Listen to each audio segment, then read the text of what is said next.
Welcome to SVG-TV News for Friday, April 22nd, 2016. I'm Lafern Fraser with the details.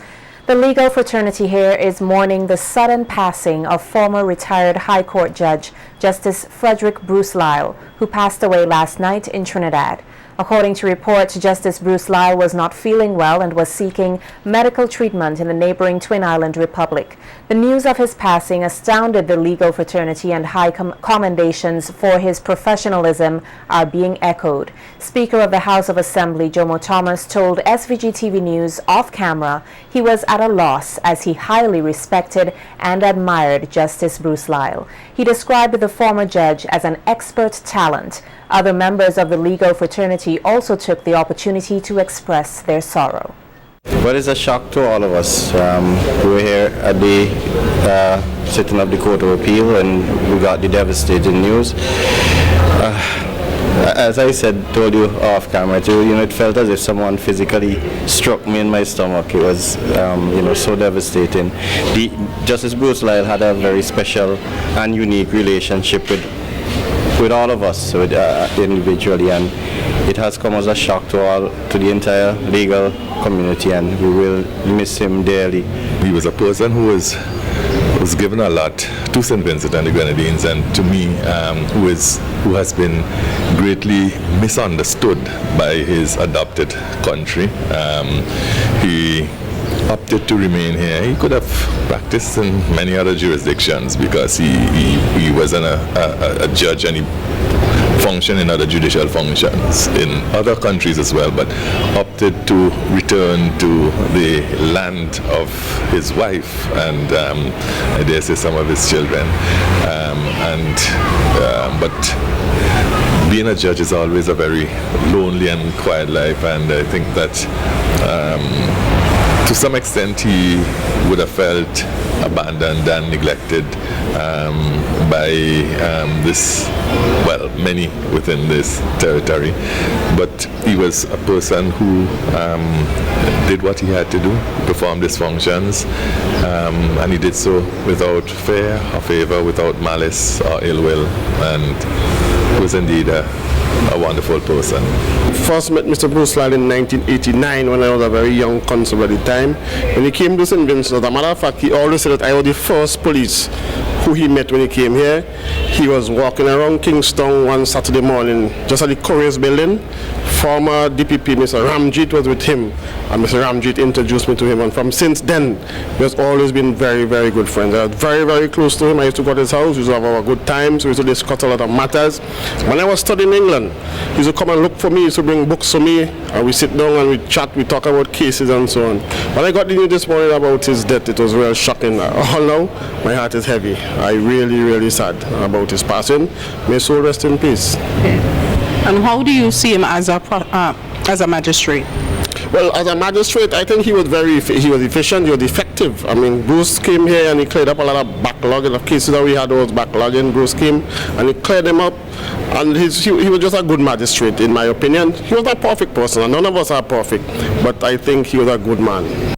He has served in several Caribbean countries and had become a naturalized citizen of St. Vincent and the Grenadines, having been born in Accra, Ghana. In 2013, he became the longest-serving High Court judge here. Justice Bruce Lyle was 62 years old.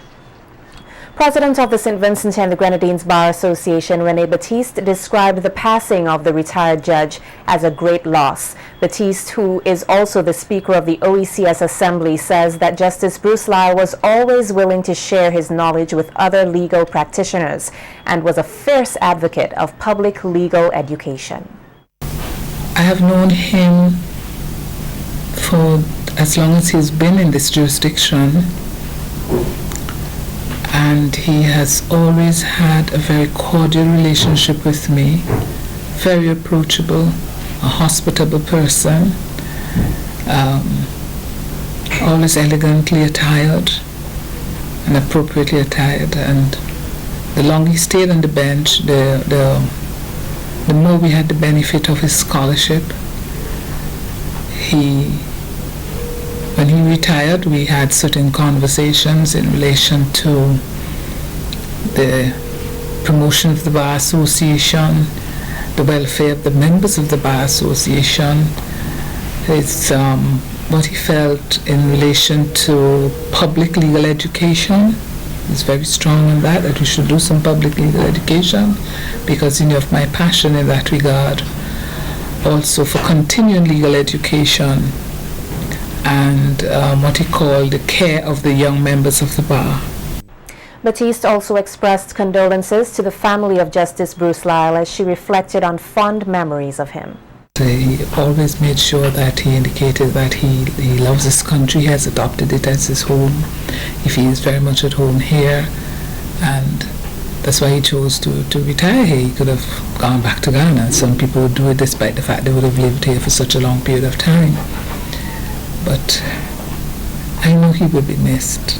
I am concerned for his wife, and I know she has very caring relatives and many close friends, and that they will be with her. We plan to, at some time, be able to meet with her at some time.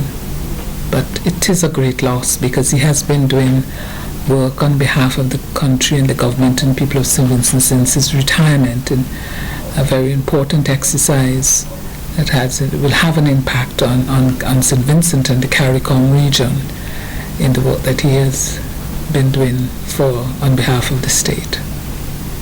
He will be missed, very deeply missed. I'm so sad at his passing. May his soul rest in peace. Also expressing his grief over the death of the former High Court judge was Prime Minister Dr. Ralph Gonsalves. The Legal Affairs Minister, who called in on a radio program as he is currently in Europe, described the late Justice Bruce Lyle as a decent and fair man. Dr. Gonsalves says he was shaken by the news of his passing. He came to our country, worked as a magistrate and a judge, became a citizen through marriage. He's come from a distinguished legal family in Africa. His father was a judge, and he worked in Belize and in Antigua and the BVI. I'm talking about Frederick Bruce Lyle. He was a fair man, a decent man, a good man in every way. And I'm really, really so shocked at his death, and it is his death and that of Roy Tony, they really shaken me up. The Prime Minister says Justice Bruce Lyle touched the lives of many and sympathizes with his family. I spoke with him 3 weeks ago on the phone. I spoke to his daughters. I saw one of his daughters in Canawan. I spoke to you, Krista, who's also my good friend. It's a painful thing. They're very talented girls, the two girls.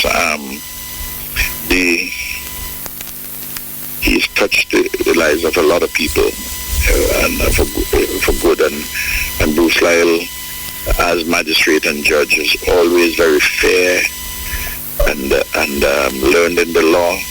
On behalf of SVG-TV, I extend sincere condolences to the family of Justice Bruce Lyle.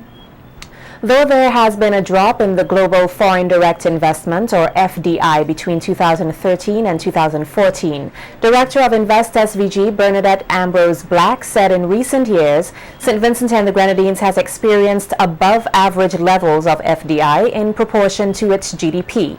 Speaking at the first Citizens Investment Services Global Market Outlook seminar yesterday, Ambrose Black stated that SVG is in line with other Caribbean nations as it relates to FDI inflows as a result of an increase in domestic and private sector investment. Investment of a more modest kind has also been put into other sectors, especially wholesale and retail trade, as Angie showed on her pie chart.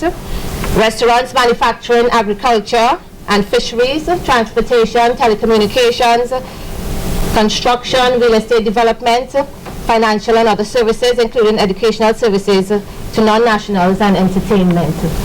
And also there's the NIS-GECO partnership with the establishment or the construction of guest houses. The largest share of FDI stock in St. Vincent and the Grenadines has been built up from FDI from the United Kingdom. A fair share of FDI has also been sourced from the United States and other Caribbean countries. And lately, countries such as Taiwan, China, and New Zealand have also contributed to our FDI inflows.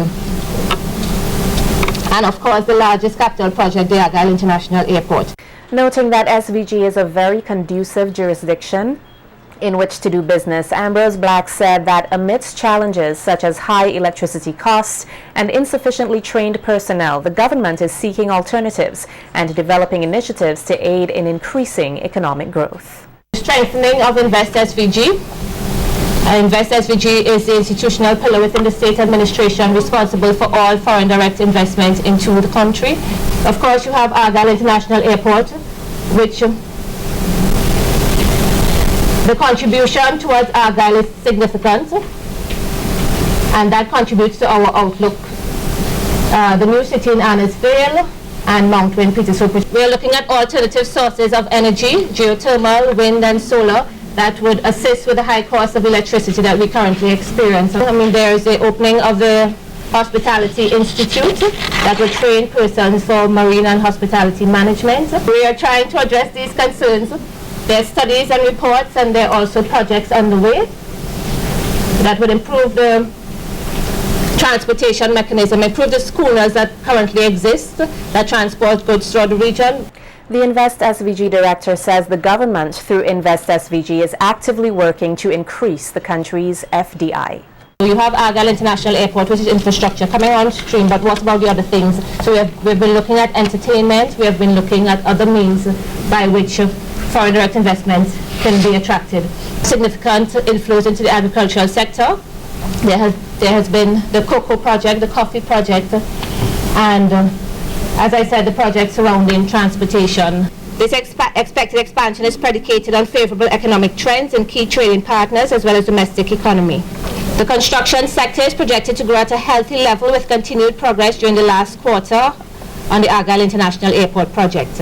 Following rather modest activity, the tourism sector is expected to improve in 2016 given recent trends with respect to enhancing room stock as well as spillovers from the last tourist season. These would serve to increase our foreign direct investment and to increase our projections, to make our projections going forward more favorable.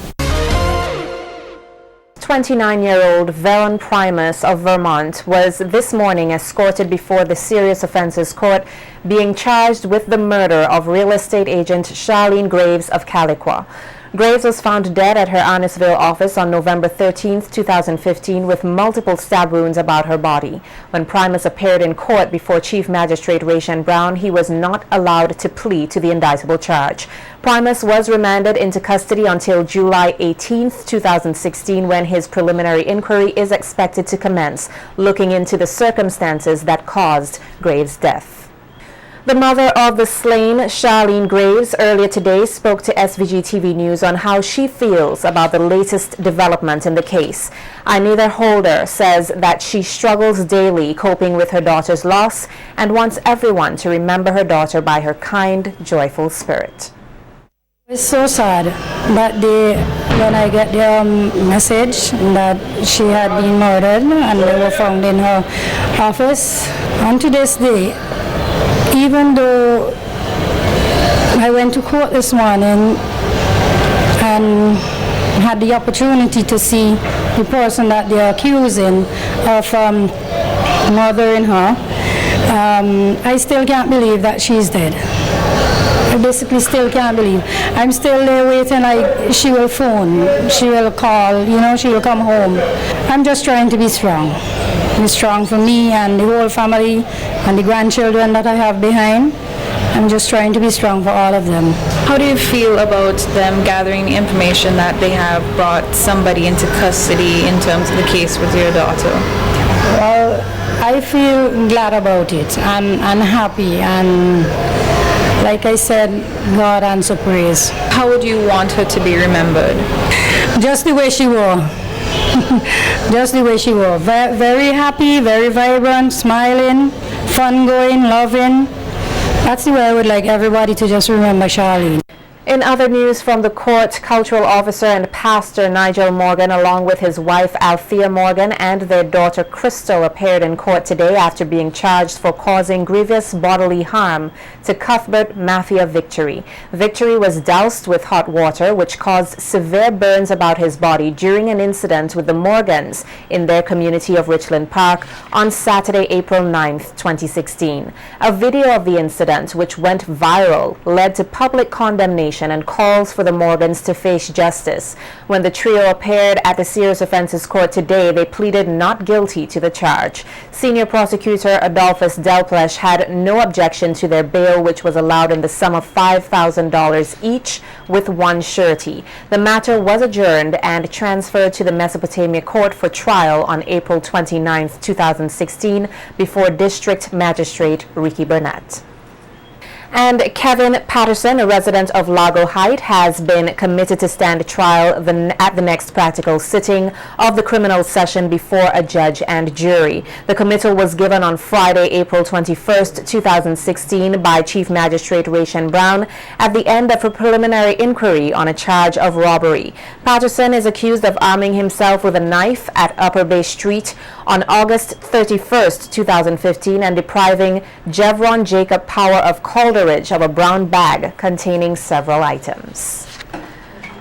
There is no sustainability without the youth. That's the view of past student of the Bishop's College Kingstown, Coselle Peters Fraser, as she delivered remarks at the opening of the school's career fair held yesterday under the theme, Giving Every Child a Chance to Succeed. Peters Fraser told the gathering the youth impact how people live in the 21st century, and if young minds are challenged in the right direction, they can be a source of change. To fill these young minds with the power to be entrepreneurs, how we could fill this place with businesses and just change the landscape of St. Vincent and the Grenadines. You are important assets, every single one of you sitting here this morning, to be harnessed, and we need to find a way to channel all of that. We need to harness you for economic, for social, and for political change of our communities. And for those reasons alone, I think it is enough for us to consider giving every child an opportunity to succeed. Principal of the Bishop's College Kingstown, Cecelia Akers-King, says the fair forms part of the school's commitment to further develop the minds of the students. It is our hope that today's activities will enrich and enlighten all participants. We anticipate a day of sharing skills, knowledge, and experience. I see here today for fifth formers that there are many doctors and nurses and hostess and teachers. Well, I can see I'm in good hands as I age. If I end up at any of these institutions, I can see I will be well taken care of. You look lovely, performers. Welcome, everyone, and let's have a productive day. Thank you. Career Guidance Counselor in the Ministry of Education, Kathleen Jeffers, commended the school for hosting the career fair and encouraged the students to use the fair as an information gathering exercise in order to make wise career choices. If we are to address the students' needs and provide the guidance necessary with the interventions, we will be able to give every child a chance to succeed. Today, students, you are given the opportunity to interact with the various persons from different career disciplines. Engage in meaningful discussion. Use the time wisely. Grab hold of all the information that you can get that is necessary for your career interests. And this will help you in making wise decisions in order for you to succeed. With printed copies of voter ballots in hand, the opposition New Democratic Party, the NDP, at a town hall meeting last evening in Layou, outlined how they perceive the 2015 general elections were stolen. There was even a reenactment of how the voting process was conducted at the town hall meeting at the Layou Catholic Church. The event also heard brief presentations by panelists such as Bert Francois, who addressed the matter of sports, Lennox Lampkin, who tackled agriculture, and Margaret London, who spoke on health. The NDP's candidate for Central Leeward in the 2015 general elections, Benjamin Exeter, expressed his gratitude to the people for their continued support as he promised not to abandon them. But you know what? Thanks to technology, which I champion all the time, I have the evidence. I have the proof. And with that, we shall overcome. Our time will come. Vice President of the NDP, St. Clair Leacock, revved up the audience as he appealed for more support in the fight for democracy. This sentiment was strongly echoed by President of the NDP, Arnim Eustace. More on that town hall meeting in tomorrow's newscast. The Lions Club of St. Vincent South, in collaboration with the local forestry department in the Ministry of Agriculture, will on Saturday, April 23rd, plant 50 trees at the Montreal watershed. The club will plant 50 species of trees, including blue maho, galba, and fiddlewood, bringing the total number of trees planted by the club in the last 5 years to 550. President of the Lions Club St. Vincent South, Lion Michael John, says that trees are of tremendous benefit to the environment as they reduce erosion to save soil, help preserve water sources, and provide habitats for wildlife. He says Lions clubs from around the world have been committed to protecting the environment for several decades, and they understand that every small effort makes a big difference. The Forestry Department has embarked on a restoration drive in the area, a reforestation drive, in the area, as the Montreal watershed contributes 40% of potable water to households across SVG. World Earth Day is now celebrated in more than 193 countries each year, and this year's theme, Trees for the Earth, calls for persons around the world to help achieve the goal of planting 7.8 billion trees in preparation for Earth's Day countdown to the 50th anniversary in 2020.